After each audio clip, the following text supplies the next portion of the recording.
उत्तर प्रदेश की राजधानी लखनऊ में शुक्रवार को बी एकलव्य ने बच्चों की शिक्षा को सरल और आसान बनाने को लेकर 3 दिवसीय फ्री इवेंट कार्यक्रम का शुभारंभ किया।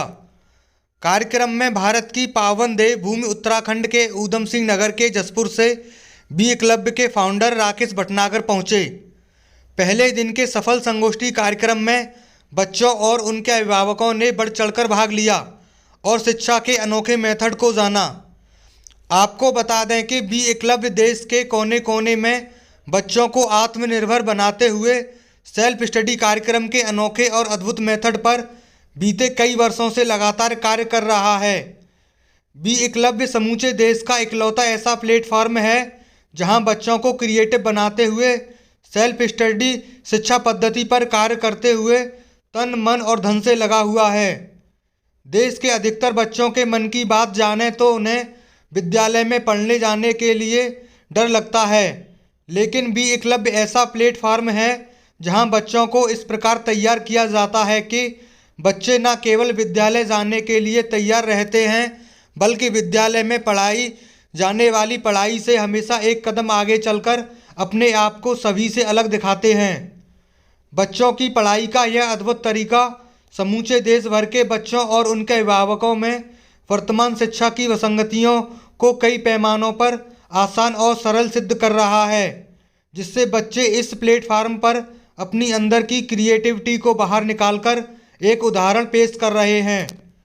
शुक्रवार को वंदना शर्मा की अध्यक्षता में हुए कार्यक्रम में बी एकलव्य के फाउंडर राकेश भटनागर ने बच्चों को सेल्फ स्टडी प्रोसेसिंग मेथड को बहुत ही सरल और आसान तरीके से समझाया, जिसमें भाग लेने वाले अभिभावक इस तरीके को जानकर आश्चर्य में आ गए। बी एकलव्य के फाउंडर राकेश भटनागर ने कार्यक्रम में आए बच्चों और अभिभावकों को शिक्षा के अनोखे मेथड से रूबरू कराते हुए बच्चों की वर्तमान शिक्षा की विसंगतियों को उदाहरण देकर आसानी से समझाया। शिक्षा के अनोखे मेथड को उन्होंने 5 भागों में बिंदुवार विस्तार से समझाया, जिसमें पढ़ाई के लिए बच्चों को पहले एक बार ध्यानपूर्वक पढ़ना चाहिए, जिसके बाद उस टॉपिक पर अधिकतम चित्र बनाने चाहिए। बच्चों को खुद के द्वारा बनाई गई पिक्चर से अधिकतम प्रश्न बनाने चाहिए, जिसके बाद टॉपिक से आसानी से समझने में आ जाएगा।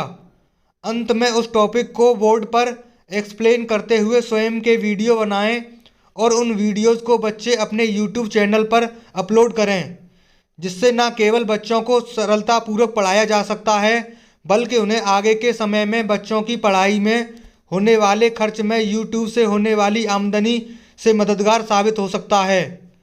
कार्यक्रम में उपस्थित बच्चों और अभिभावकों को बी एकलव्य के फाउंडर राकेश भटनागर ने बताया है कि इस अनोखे मेथड से प्रत्येक बच्चा किसी भी कक्षा के पूर्ण कोर्स को बिना किसी दबाव, भय और आनंदित होकर आसानी से 3 से 6 माह में पूर्ण कर सकता है, जिसके बाद बच्चे को रिवीजन करने की आवश्यकता ही नहीं होती है।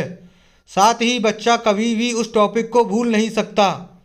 शिक्षा जगत के इस कार्यक्रम में उपस्थित हुए बच्चों और अभिभावकों को इस अनोखे मेथड को समझाने के दौरान उनके मन में आए प्रश्न का उदाहरण देते हुए बी एकलव्य के फाउंडर ने चित्र के माध्यम से हल किए, जिसमें बच्चे इस सेल्फ स्टडी प्रोसेसिंग के तरीके को जानकर बड़े ही उत्साहित दिखे।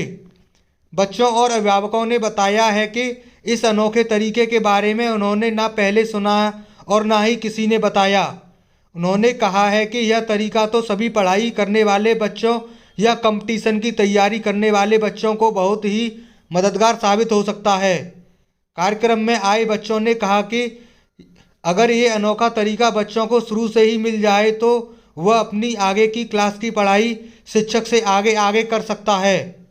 इस दौरान बी एकलव्य के फाउंडर राकेश भटनागर के साथ साथ तृप्ति भटनागर, ऋषभ कुमार, निखिल कुमार, गर्वित कुमार, संजीव शर्मा, रेखा शुक्ला, डॉक्टर रत्ना सिंह आदि मौजूद रहीं।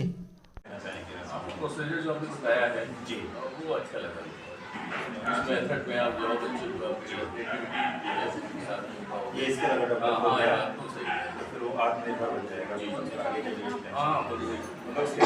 जो व्यावहारिक बदलाव हो एक लगे के ट्रेनिंग आपको मिली है और इसमें बहुत सारे प्रोसेसिंग के बारे में बताया। कौन सी चीज़ आपको ऐसी लगी कि यस ये चीज़ मुझे नई चीज़ है? जो तरीका है ये करने का कि पिक्चर बनाना, पिक्चर से हमारे अंदर क्रिएटिविटी क्रिएटिविटी आती है। हम कहीं भी जाते हैं तो कहते हैं वहाँ पर ऐसा हो रहा था। हाँ ऐसा मंदिर था या जो भी है तो वो हमेशा याद रहता है। पिक्चर से बच्चों में भी मतलब उनका उत्साह जो है उत्साह बढ़ जाएगा और वो हमेशा उनके नॉलेज परमानेंट हो जाएगा। हमारी बेटी दसवीं है पढ़ती है तो पिक्चर देखकर वो बता देती कि ये मंकी है ये कैट है। अच्छा, घर में स्कूल का जो क्लास दिया करने में कैसा लगता है? अपने आप करती है या पसंद करती है? आप करने लगी और अपने आप तो पिक्चर देखकर वो ज़्यादा मतलब करते थे। अच्छा, ठीक है। जी अब वो बात भी करने लगी है। अच्छा जी, थैंक यू।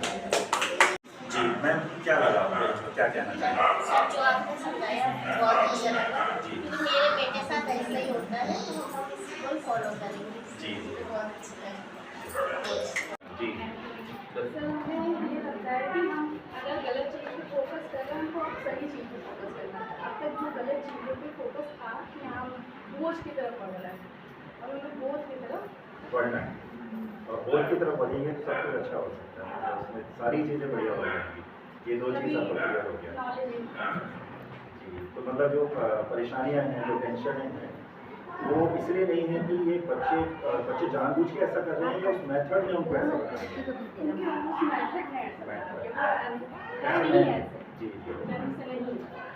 तो मेथड अगर बदल दिया जाए तो सब कुछ बदल हाँ जाए। बच्चे तो ये स्टडी प्रोसेसिंग मेथड आपको अच्छा थैंक यू। जी मैम, क्या लगा आपको यहाँ पर आकर? आपने 1-1.5 घंटा यहाँ पर दिया है अपना समय। बोध और जो बोझ है तो बोध होना चाहिए, बोझ नहीं होना चाहिए। और जो ये क्रिएटिविटी है, ये स्टडी प्रोसेसिंग है, तो इससे अगर बच्चे ऐसा करते हैं तो और जो मेमोराइजिंग है उससे करते हैं तो दोनों में क्या डिफरेंस लगा? अगर मान लो ये वाला मेथड अपनाते हैं तो बच्चों के अंदर कॉन्फिडेंस लेवल बढ़ेगा कम बढ़ेगा और पढ़ाई के प्रति उनकी जिज्ञासा बढ़ेगी। और अगर मान लो वो घंटा लगाते हैं, याद करते हैं तो नहीं बढ़ेगी। आपके साथ भी हुआ कभी ऐसा जब आप पढ़ाई करते थे कि वो याद करने का मन नहीं करता था लेकिन मजबूरी में करना पड़ता था? लेकिन अगर आपको इस मेथड से पढ़ने को मिल जाता है कि बस पिक्चर बनाओ, क्वेश्चन बनाओ, तो ज़्यादा अच्छा लगता है। सक्सेना जी, क्या लगा आपको यहाँ पे आके? यहाँ ये लगा कि बच्चों को कभी किसी भी चीज़ के लिए रोकिए नहीं, जो चीज़ करना चाहते हैं वो करें और पीछे से सपोर्ट करें। पीछे सपोर्ट करें। मतलब अगर दिमाग भी खराब कर रहे हैं, दिमाग खराब करने लगे उनको कि जो क्रिएटिविटी है वो बाहर निकल जाए तो उसी से उसी से वो सब चीज़ें अगर उनको रोकेंगे तो वो सीख नहीं पाएंगे। उनके अंदर वो ये रह पावर जाएगा। नहीं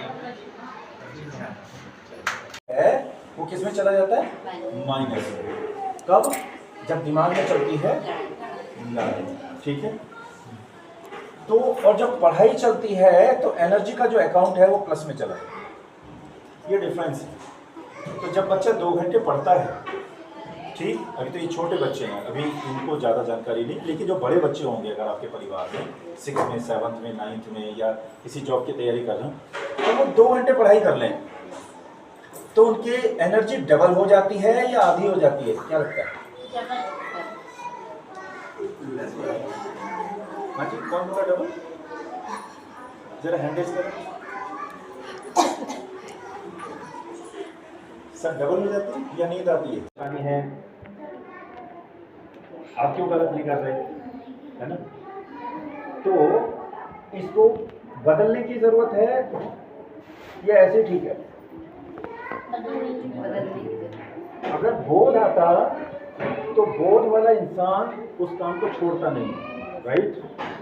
हम उतारना क्या चाहेंगे? जब बोझ, अरे भाई थक गया, बहुत हो गया ना उसका बोझ, राइट? तो बोझ, बच्चे घर जाते होंगे तो बस्ता उठाया, उनसे बोलो बेटा पढ़ लो। तो टीवी देखने से उनको कैसा क्या लग रहा है? बोध कुछ समझ आ रहा है ना? समझ में आ रहा है। उससे पूछो इसमें क्या हो रहा है, फट फट फट फट बता देगा, उसके नाम भी बता देगा, वो सब कुछ।